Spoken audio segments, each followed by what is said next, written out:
Now, if you were here last week, there's a bit on the screen which might remind us, or you've caught up on YouTube because I put last week's talk on our YouTube channel if you missed it. But you'll recall if you were here or you've caught up that we were thinking about the town of Capernaum, located just at the top on the north edge of the Sea of Galilee. And as we saw, it was the hometown of Jesus as an adult, and was the town, as we saw, where Jesus famously healed the guy who was lowered through the roof on a stretcher by his 4 friends. And we considered how the roof they broke through may well have been the roof of Jesus' own home in Capernaum. Quite the scene for us, perhaps, to imagine. But staying in Capernaum, we're going to look at a story this week which we're told takes place in the synagogue in Capernaum. Here it is. So it's a little clip from Mark's Gospel, chapter 1. They went to Capernaum, and when the Sabbath came, Jesus went into the synagogue and began to teach.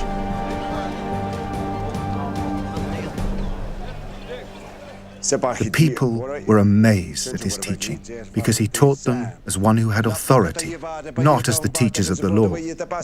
Just then a man in their synagogue who was possessed by an impure spirit cried out, "What do you want with us, Jesus of Nazareth? Have you come to destroy us? I know who you are, the Holy One of God."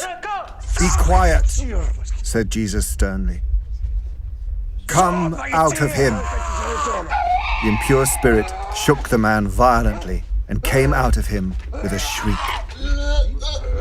The people were all so amazed that they asked each other, "What is this? A new teaching, and with authority? He even gives orders to impure spirits, and they obey him." News about him spread quickly over the whole region of Galilee.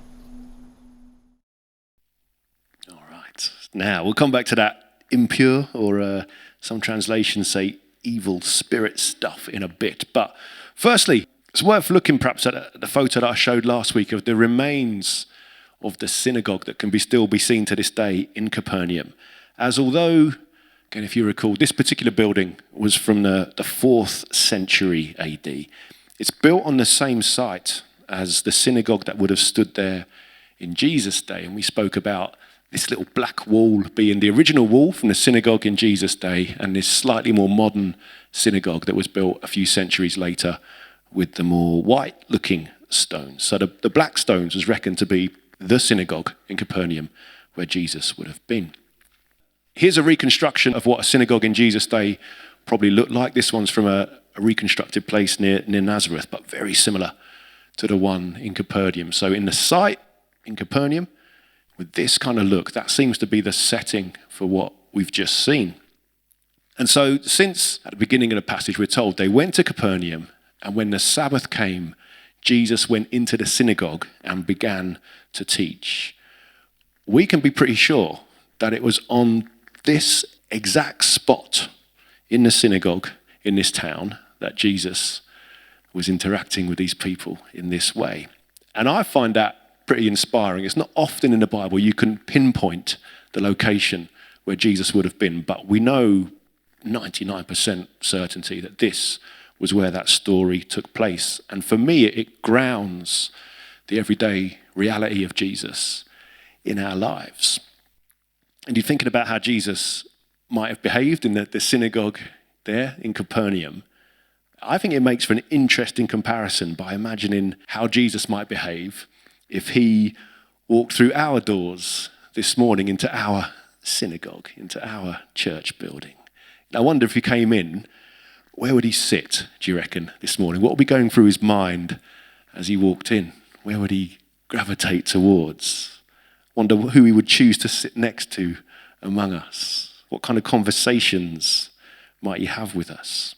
How long would he stay chatting? Would he stay chatting in here, or would he pop into the drop-in?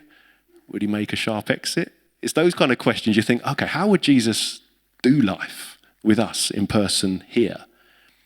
And I find those questions quite challenging, because then that prompts us perhaps to consider how we might ask for God's help to be more like Jesus in the way we interact, the way we talk, the way we share this grounded life with each other. So Jesus' presence in real life, I say, grounds our faith today.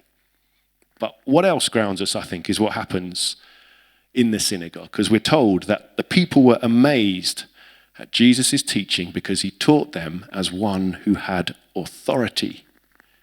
And this word authority seems key here as it points to Jesus' power, his influence, his ability to say and do things which underline his supremacy. Now, authority in the wrong hands can be used to oppress people, as in maybe an abusive partner or a dictator of some oppressive political regime. But for Jesus, well, since Jesus' authority is demonstrated in tandem with his love and his kindness and compassion and so on, Jesus' authority is to inspire in us not feelings of fear or intimidation, but feelings of trust and security, a general but still deeply profound sense that living life with Jesus means that whatever we go through, we're in good hands with Jesus and it's going to be all right.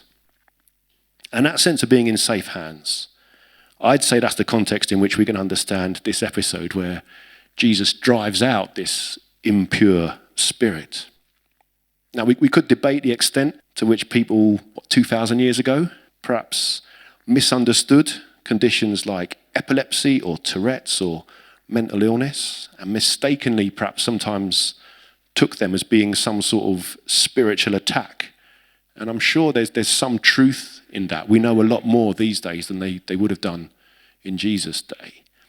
But here, where Jesus clearly treats this poor guy in the synagogue as having been exposed to something impure, something evil, perhaps, a malevolent present. And Jesus responds to his need with compassion on the one hand, but as we saw in the video, with real authority as well. Now, we may not always understand how the forces of evil work or operate, how they might be able to latch on to people, perhaps as in this story. Perhaps we don't understand how individuals or movements can succumb to evil in a way which prompts them to behave in some pretty twisted ways.